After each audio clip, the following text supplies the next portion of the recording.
Barbara Stanwyck really hated him more than anyone else. Barbara Stanwyck was born to be Catherine Stevens on July 16, 1907 in Brooklyn, New York. Her journey from a tough childhood to becoming one of the most respected and highest-paid stars in Hollywood shows how strong, professional, and amazingly talented she was. She lost her parents at a young age. Her mother died sadly when she was a child, and her father left the family soon after.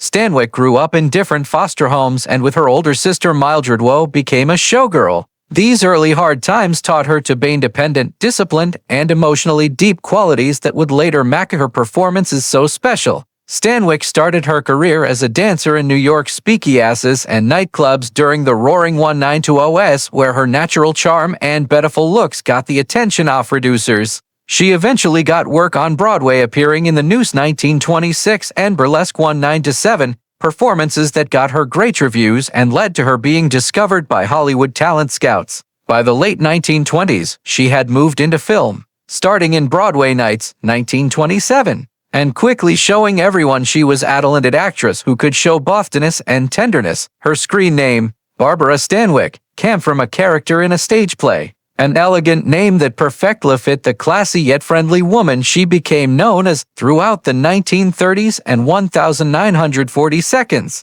Stanwyck rose to the top of stardom, getting praise for her powerful performances and amazing ability to play different roles. She was excellent in many different types of movies, from melodramas and thrillers to romantic comedies and westerns. Her breakthrough role came in Stella Dallas 1937, in which she played a mother who gives up everything for her daughter's happiness, a performance that got her her first Academy Award nomination. Critics and audiences were both amazed by her realness, her ability to show raw emotion without being overdramatic, and her unique mix of strength and vulnerability. Stanwyck's later roles in Ball of Fire 1941, The Lady Eve, 1941, and Double Indemnity, 1944, showed even more her unmatched range, moving easily from screwball comedy to scary film noir. Her playing of the femme fatale Phyllis Diatrician in Double Indemnity remains one of the most famous performances in movie history, setting the standard for that character type in Hollywood. Stanwyck's long career was equally amazing. As the studio era ended and many of her fellow actors struggled to find work, she smoothly moved to television, where she became one of the medium's most respected stars. Her role as Victoria Barkley in The Big Valley 1965 to 1969 introduced her to a new generation of fans and got her an Emmy Award. Her television career continued with praised performances in Thethern Birds 1983 and The Colbys 1985 to 1986, where she continued to show the same professionalism and charm that had defined her film work decades earlier. Over the course of her career, she received 4 Academy Award nominations, 3 Emmy Awards, a Golden Globe, and in 1982, an honorary Academy Award recognizing her amazing creativity and unique contribution to the art of screen acting. Beyond her on-screen success, Barbara Stanwyck was admired for her honesty, humility, and never-ending work ethic. Unlike many Hollywood stars of her time, she preferred a private, down-to-earth lifestyle and was known for her kindness and generosity to her co-workers. She never forgot her difficult upbringing and often said her struggles helped shape her determination and understanding of human nature. Those who worked with her often remembered her as a total professional, always in time, prepared, and deeply committed to her craft. Barbara Stanwyck's romantic life and marriages showed both the glamour and the drama of Hollywood's golden age. Her 2 marriages, first to vaudeville and Broadway comedian Frank Fay and later to Madonna idol Robert Taylor, each represented different stages of her life and career,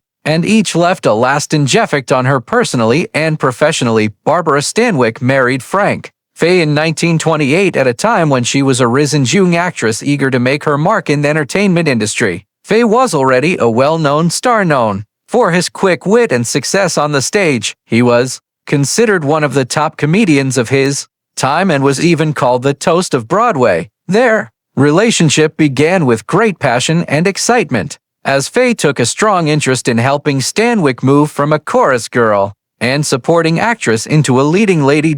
In many ways, he acted like a mentor early in their marriage, introducing her to important people in theater and film industries. Together, they moved to Hollywood as theme of the industry was changing into the era of sound films. Faye hoped to be successful in films just like what he had enjoyed on the stage. Booth's arrogance and inability to fit into Hollywood culture led to disappointment. Stanwyck's star, on the other hand, began to rise quickly, creating a power resemblance that would eventually cause the breakdown of their marriage. Behind closed doors, their marriage was deeply troubled. Faye's drinking and temper became more and more destructive, and reports from friends and coworkers suggested that he was both verbally and physically abusive. His jealousy of Stanwyck's growing success and his declining career created constant tension. Despite her strong will and growing independence, Stanwyck stayed in marriage for several years, partly because of a sense of loyalty and the social expectations of the time. However, by 1935, after 7 years of increasing conflict, the couple divorced. The experience was painful for Stanwyck, but it also made her resolve stronger and deepened her emotional understanding, qualities that would later influence many of her most powerful screen performances, especially in films that explored themes of love, betrayal, and survival. 4 years after her divorce from Frank Faye, Barbara Stanwyck found love again, this time with Robert Taylor, one of his most handsome and popular leading men. They married in 1939, becoming one of Hollywood's most glamorous couples of that time. Taylor, known for his striking good looks and quiet charm, was at the height of his career, while Stanwyck was firmly established as one of the industry's most respected and talented actresses. Their marriage was often described as one of mutual admiration and professional respect. Unlike her first marriage, Stanwyck and Taylor's relationship seemed to be more balanced. They shared many interests, including a love of horseback riding and ranch life. They bought a beautiful ranch in the San Fernando Valley where they spent time away from public eye riding horses and enjoying the outdoors, despite their outward image of home bliss. However, the marriage was not without its difficulties. Both Stanwyck and Taylor were very private people and were often separated for long periods because of their busy film schedules. There were rumors in Hollywood about tensions in their marriage, including talk about Taylor's possible romantic involvements with other women, but neither ever publicly discussed their private life. Stanwyck, in particular, was fiercely protective of her dignity and preferred to handle personal matters quietly. Their marriage lasted until 1952, when they peacefully divorced after more than a decade together. Though the union ended, there was no public scandal or hostility between them. In fact, both continued to speak of each other with respect in the years that followed. Stanwyck never remarried, and many biographers have suggested that Taylor was the great love of her life. Even after his death in 1969, Stanwyck reportedly kept photos of him in her home and talked about him fondly in interviews, calling him a kind and gentle man.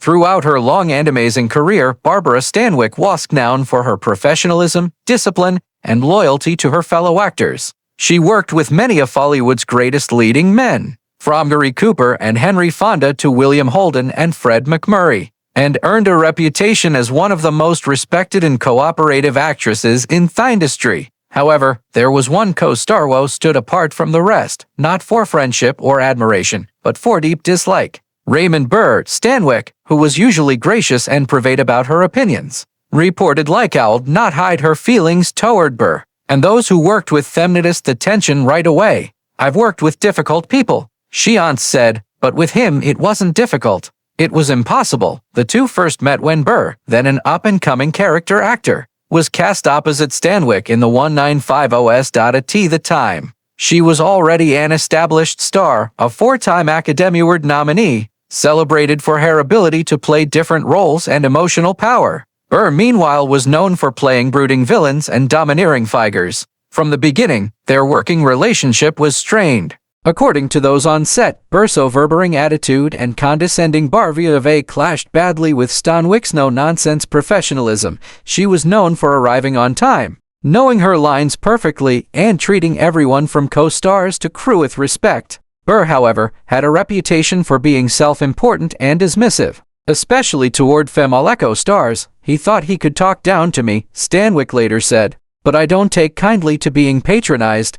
What particularly offended Stanwyck was Burr's tendency to undermine her authority on set. Even though she was a top-billed star and a seasoned actress, Burr often challenged her interpretations of scenes, tried to steal focus during takes, and offered unwanted direction. For a woman who had fought hard to earn respect in a Molly-dominated industry, such behavior was intolerable. Crew members recollect that she remained calm and professional, but cold toward him, refusing to engage in small talk or share personal exchanges. "I did my job, he did his. That's as far as it went," she said shortly in a latter interview. "Some people you can work with, others you simply endure." Behind the scenes, Stanwyck's dislike of Burr grew deeper as she watched his off-camera behavior. He was known for creating an image of charm and sophistication, but she found it fake. She hated hypocrisy more than anything, and she sensed that Burr's public persona was far removed from his private temperament. She was a woman of directness and integrity. What you saw was what you got, and she expected the same from others. "He wore a mask," she once said, "and I didn't trust people who hide behind masks." Burr's habit of gossiping about other actors and his tendency to manipulate the situation for attention reportedly made her distaste stronger. Those who worked on the same productions described an almost icy energy whenever the two were in the same room. Stanwyck maintained her characteristics but kept her distance, avoiding unnecessary interaction. She was a professional. She would never let personal feelings interfere with her work. But her contempt was clear. One crew member remembered she didn't have to say a word. You could see it in her eyes. She had no patience for him whatsoever. Still, she never got into open conflict or public feuds. She considered that kind of behavior beneath her. Instead, she handled it in her typical Stanwyck fashion. With quiet dignity and an unspoken but obvious wall of frost, Stanwyck's dislike of Burr may have also come from deeper differences in personality and values. She came from humble beginnings, having grown up an orphan and fought her way to the top through sheer determination. She respected hard work, honesty, and humility. Burr, by contrast, was known for exaggerating details about his life, including making up stories about a supposed tragic marriage and lost child, tales that many in Hollywood later learned were untrue. For Stanwyck, whose life had been defined by authenticity and perseverance, such lies were inexcusable. "I've met liars in this business," she reportedly said. "But there's something particularly ugly about a man who least make himself look noble."